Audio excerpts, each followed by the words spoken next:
रुक्माबाई, एक स्त्री, एक मुकदमा और भारत में बदलाव की शुरुआत। कल्पना कीजिए 19वीं सदी का भारत, सन 1885 के आसपास का भारत, जहां एक लड़की की शादी उसके बचपन में तय हो जाती है और उसकी इच्छा को कानून भी छोटा मानता है।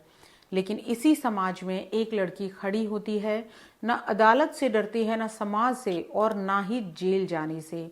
ये कहानी है रुक्माबाई की, जिसके एक फैसले ने भारत के कानून, समाज और स्त्रियों की आवाज़ को हमेशा के लिए बदल दिया। तो हेलो एवरीवन, स्वागत है आपका आज की कहानी के इस एपिसोड में। उम्मीद है पूरी फैमिली अच्छी होगी, अपना और अपनों का ख्याल रख रही होगी। तो आज की कहानी में कहानी है हमारी पुरखिन डॉक्टर रुक्माबाई की। हमारे पुरखे होते हैं, उसी तरह हमारी पुरखिन। रुक्माबाई भारत की दूसरी महिला डॉक्टर थीं। अब आप मुझे कमेंट करके बताएं कि हमारी पहली महिला डॉक्टर का नाम क्या था। तो रुक्माबाई को हम इसलिए नहीं जानते कि वो भारत की दूसरी महिला डॉक्टर बनी, बल्कि उनके जीवन के संघर्ष और उनके द्वारा समाज में लाए बदलावों और उन बदलावों के आधार पर महिलाओं से संबंधित कानूनों में आए बदलावों के लिए उन्हें जाना जाता है।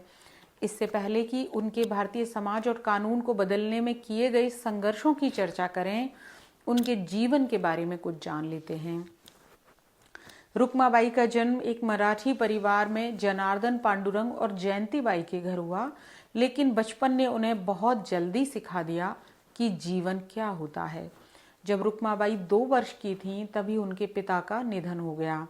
विधवा हो चुकी जयंतीबाई ने समाज की परंपराओं को चुनौती देते हुए बंबई के प्रसिद्ध डॉक्टर, समाज सुधारक डॉक्टर सखाराम अर्जुन से विवाह कर लिया।